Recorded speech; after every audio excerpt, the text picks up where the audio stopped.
Dustbin হয়ে আছে। আর এখন ঘড়িতে 7টার মতো বাজছে। বিরিয়ানি করে খেয়ে পায়েস টায়েস বানানো হয়েছে, খেয়ে দিয়ে এই জন্য একটু ক্যারি করে দিল মা। তো এখন যাচ্ছি আমার বাড়ি, মানে শ্বশুর বাড়ি যাবো। আধা ঘন্টাও তো লাগে না জানো। আর বোন তুই এখন কোথায় যাচ্ছিস? বন্ধুদের সাথে। ও এখন বন্ধুদের সাথে যাচ্ছে একটু বেড়াতে। যাই হোক, সন্ধ্যের টাইমে একটু ঘুরে আসুক, সবাই তো করে। আমিও যাই আমার শ্বশুর বাড়ি, মানে ওই যে আধ ঘন্টার মতো লাগে, চলে এসেছি। ব্লগ কন্টিনিউ করার একদমই শক্তি ছিল না। পরদিন সকালে এসেছি, এখানে বিস্কুটের প্যাকেটটা নিয়ে এসেছিলাম ঠিকই, সবাইকে চা করে বিস্কুট দিলাম আর নিজেরও নিলাম। বাকি বিস্কুটগুলো কন্টেনারে ভরে রাখবো। এটাই বেকারির কাছ থেকে নিলেও মাঝে মধ্যে দোকানের খেলে ওই টোস্ট টাইপের বিস্কুট বা খাস্তা বিস্কুটগুলি খেতে বেশ মন্দ লাগে না। আমারটা যখন ছোট ছিলাম এই খাস্তাগুলো কিন্তু অনেক কিছু ছোট্ট ছোট, মানে বাতাসার মতন দেখতে বা একটু বড় সাইজের গোল গোল হতো। এখন সেটা দেখছি আর পাওয়া যাচ্ছে না, এই লম্বা লম্বাগুলোই পাওয়া যাচ্ছে। তো সেটাই আমি কন্টেনারে ভরে রাখলাম। আর বাকি আবার একটু চা বসিয়ে দিয়েছি, মানে রাহির ম্যাম এসেছে, তারপর আমাদের বাড়িতে যে জমি দেখাশোনা করে এসেছে, তাই চা তো একটু বানাতেই হবে। সকালে এক টাইম চা হলেও আমাদের তো চায়ের নেশাটা সবারই রয়েছে, তাই মায়ের জন্য আর 1 কাপ বানানো, মানে সবার জন্য আবার 1 কাপ করে চা বানাচ্ছি। তো চাটা বানাতে থাকি আর সকালে কাজবাজগুলো তো সারবই। আর আগে বলো, তোমরা সবাই ভালো আছো তো? আশা করি ভালো সুস্থ, আমার পরিবার ভালো আছে। তো চলো ব্লগটা কন্টিনিউ করো। পরদিন সকালে আমি 2 দিনের ব্লগ একসাথে এই কারণেই ছাড়ছি, কারণ আমি রেগুলার, মানে যখন কাজে এদিক ওদিক হচ্ছি আমার আর এডিট করে পোস্ট করাই হয় না। আর যদি আমি রিয়েল ভয়েসেই পুরোটা দিতে পারতাম, মানে বাইরের এই যে আজে বাজে নয়েজগুলো যদি না থাকতো, তাহলে কিন্তু আমি কিন্তু আমার মানে রেগুলারের যে ডেলির সাথে সাথে যে ব্লগ কন্টিনিউ করার যে একটা আলাদা, মানে কথাবার্তা বলার যে ব্যাপার থাকে, সেটা কিন্তু হয় না। পাশ থেকে এ চিৎকার ও চিৎকার এটা করেই থাকে, যার ফলে আমি ওটা করছি না। যাই হোক, এখানে চা হয়েই গিয়েছে। আর জানো তো ওই দুধটা আমি আলাদা করে একটু অল্প করে গরম চাটা নিয়ে ভালো করে চামচে করে ঘেঁটে নেবো, এই কারণে, কারণ সে তাহলে চায়ের লিকারটা ঠিকঠাক হলো।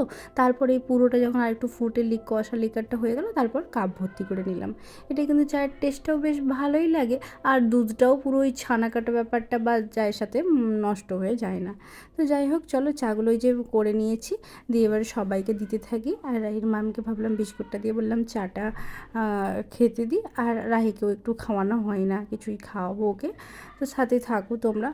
আর কাজ বলতে কি বলো তো, আমি তো ওখানে কাজগুলো দেখছি, তোমরা জানিও অবশ্যই কমেন্ট করে যে কেমন হচ্ছে আমাদের যে সব কাজ, মানে ব্রাইড লুক। আমাদের তো পার্লারের একটা একাডেমি আছে, সেটা এর সাথে সাথে সব কিছু কাজকর্ম তো হচ্ছেই।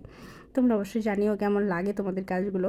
আর সাথে সাথে সংসার জীবন তো থাকেই থাকে, সেই সব কাজকর্মও করতে হয়। বা একটা বেবির মা হয়ে উঠেছি, সেখানেও তো দায়িত্ব থাকে, তবে অনেকটাই ভালো হয় এখান ওখান করতে পারি, আমি দুটো জায়গায় ব্যালেন্স করি। জানো তো কালকে রাত্রে আমি এসেছি, আর বিরিয়ানি তো ছিলই, বললাম, আর বিরিয়ানি একটু রাহির জন্য আর পাপার জন্য নিয়ে এসেছিলাম, যার ফলে দুধটা পুরোটাই রয়ে গিয়েছিলো বলে, আর একটু দুধের মধ্যে চিনি দিয়ে একটু দুধের সন্দেশ বানিয়ে রেখেছিলাম, সেটাকে ওই রাহিকে মালাই বলে বলতে হচ্ছে, যে এটা দিয়ে আর একটু পাউরুটিটাকে সেঁকে নিয়েছি, দিয়ে তুই খা, এটাকে বেশ সুন্দর মাখন রুটি না হলে ওই মালাই রুটি হিসেবে খেয়ে নে। তো ওর পছন্দ হয়েছে দেখছি, ও সেটাকে বেশ ভালো করেই খেতে থাকছে। আর বাকিটা করলাম, আর এতটা রয়েছে থাক, মানে এই যে 500 মতো দুধে এতটা করে হয়, বাকিটা পরে খাবে আর রাহি এটা খেতে থাক, আমি ওটা ফ্রিজে রাখি। ওয়েলকাম ব্যাক টু মাই চ্যানেলে সিনি ব্লগ। সবাই ভালো আছে দিয়ে এলাম। আজকে বারটা ছিল মন্ডে, তো সোমবার আমি কালকে রাত্রেই ব্যাক করেছি বাড়ি, কিন্তু ব্লগটা কন্টিনিউ করতেই পারি না, শেষ করে দিয়েছিলাম। তো আজকে সকাল থেকে ব্লগটা শুরু করলাম। তো সকালের কাজগুলো সেরে স্নান করেছি, আর রাহির সাথে তো অনেকদিন পরেই দেখা, মানে 2-3 দিন ছিলাম না। রাহি মন খারাপ করছিল নাকি মামামের জন্য? সম্পা দিদি বাড়িতে এসে, মানে খেলাধুলা করছিল, ওদেরকে নিয়ে তো একটু ছিল। রক্ত বেরিয়েছে কোথায়? পায়ে? তো একদিন পর দেখা বলে এত হাসি। ও আচ্ছা আচ্ছা, ঠিক আছে। ওকে এখন একটু কাজ সারে, পড়াশোনা করে স্নান করে নিয়েছি 2 জনে মিলে। আর রান্না কি হচ্ছে চলো দেখে। ওয়ার্কিং মায়েদের কষ্ট বলো, দেখেছো মেয়েটা কতটা মনটাকে শক্ত করে নিয়েছে। ওই রাতের সাথে যখন গলা ধরে জড়িয়ে ঘুমাবে, তখন ওই আমার কাছে একটু আবদার হবে, মাম্মাম তুমি কেন আমাকে ছেড়ে যাও, কেন ছেড়ে থাকো, আমারও কষ্ট হয়, এই একটা ব্যাপার আর কি। তবে যাই হোক, অনেকটাই শক্ত হয়ে গেছে। এই শাশুড়ি মার কাছে থাকে, আর আমি তো এদিক ওদিক কাজের সূত্রে যেয়েই থাকি। যাই হোক, 2-4 দিনের মধ্যেই আবার ব্যাক করে যাই, যেটা একটা ভালো অপশন। তো চলো, রান্নাবান্নায় তো সবজি দেখালে, আমি ঝিঙে কাটা হয়েছে, পটল কাটা হয়েছে, আর আলু কাটা হয়েছে। আজকে হবে আলু দিয়ে পটল দিয়ে তরকারি। তার জন্য তো ভালো করে পটলটাকে ফ্রাই করে নেওয়া হচ্ছে। আর প্রথমতই আলুটা আর পটলটা যদি ফ্রাই করে নেওয়া হয় তাহলে তরকারি কিন্তু ভীষণ ভালো হয় খেতে। আর কষার সময় দিলে পটলের যেন একটা ভ্যাপসানো গন্ধ লাগে। এটা তো আমার ফ্যামিলির মনে হয়, তোমাদের কীভাবে করো রান্না আমি জানি না। আর বাকি যে পোস্তটা হবে, মানে ঝিঙেটা কাটা হয়েছে, ঝিঙেটাকে হালকা তেলের মধ্যে ভেজে নিয়ে পোস্ত দিয়ে ফুটে দিয়ে নামিয়ে দিলেই তো পোস্ত রেডি। এই রান্নাগুলো আমি মোটামুটি ভালোই পারবো, কারণ একটু সোজা সাপটা রান্না বান্না। অ্যাকচুয়ালি কী বলো তো, কাজ বাজ তো থেকেই থাকে, কিন্তু বাচ্চা যখন খুব দুধের শিশু থাকে তখন তো একটা আলাদা কষ্ট ছিলই, কিন্তু এখন অনেকটাই মানে ভাত মুড়ি খেতে শিখে গিয়েছে। তারপর এখন একটু আমাকে ছেড়েও থাকতে পারে, যার ফলে অনেকটা আগের থেকে ভালো আছি। চলো, এইভাবে পটলগুলো কিন্তু বেশ মজাদায়ক হয়েছে। মানে বিচেগুলো, তোমরা কীরকম পটল খেতে ভালোবাসো বলো তো? কচি কচি যেগুলো খুব নরম থাকে বিচে, সেগুলো না, একটু হালকা দানা দানাগুলো দাঁতের মধ্যে পড়লে ভালো লাগে। তোমরা কেমন খেতে ভালোবাসো? আমি কিন্তু এই দানা দানাগুলো, বিচেরগুলো যখন দাঁতের মধ্যে পড়ে সেটা আমার ভীষণ ভালো লাগে। তারপর কিছু করলাও ছিল, সেটাকেও ফ্রাই করে নেওয়া হচ্ছে, এই করলা ভাজাটা আলাদা করে খাওয়া হবে বলে। তো সেগুলোকে ভেজে রাখলে একটু ভালোই লাগে, শুধু তো আর ভাতে খাওয়া যায় না, একটু হালকা ফ্রাই করে রাখলে প্রথম পাতে একটু খাওয়া গেল, এই আর কি। করলা তো সবসময়ের জন্যই ভালো খাওয়া। তো চলো, বাকি ব্লগটা কন্টিনিউ করো তোমরা। জানো তো, আমার ইচ্ছে ছিল যখন যদি আমি বাসনপত্রগুলোকে ফেলে দিয়ে যদি আমি পুরোটাই নিরামিষ দেবে এই বাড়িটাই হতে পারি, তাহলে কিন্তু আমি ভগবানের সেবা দিয়া প্রসাদটা প্রতিদিন গ্রহণ করতে পারবো।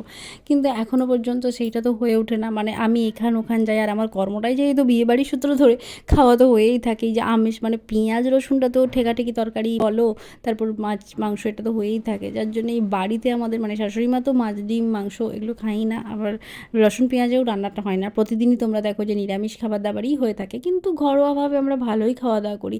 অনেকেই বাপরে মাছ মাংস ছাড়া কী করে এদের খাওয়া দাওয়া চলে, কিন্তু তোমরা তো আমার ব্লগটা প্রতিদিনই দেখছো যে সপ্তাহে 2 দিন কি 3 দিন হয়তো মাছ খাই, তাও কি ঠিক নেই, কারণ হয়তো সপ্তাহে 1 দিন কি হয়তো 2 দিন, মানে বুঝতে পারছো? তাহলে তো মাসে হয়তো 4।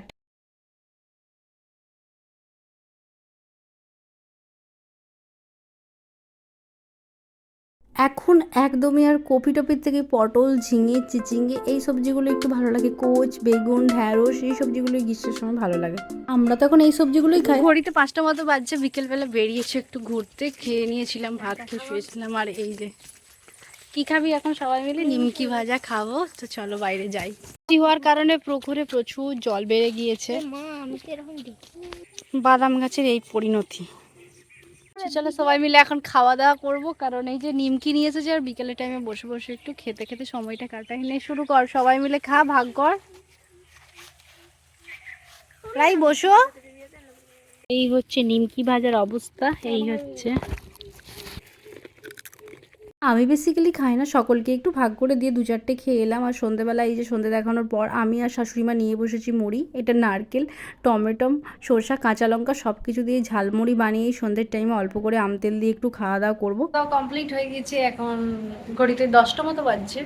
তো নর্মালি আজকে আলু পটলের তরকারি আর একটু পোস্ত ছিল, ঝিঙের যেহেতু হয়েছে, ওটা দিয়ে দুপুরে লাঞ্চ করেছি। আর রাত্রে খাওয়া দাওয়া কমপ্লিট করে এলাম বিছানায়। এখন চলো গুড নাইট, ব্লগটা এখানে শেষ করলাম। তো ভালো থেকে সুস্থ থেকে দেখা হবে কালকে নতুন আবারও একটু ফ্রেশ ব্লগ দিয়ে।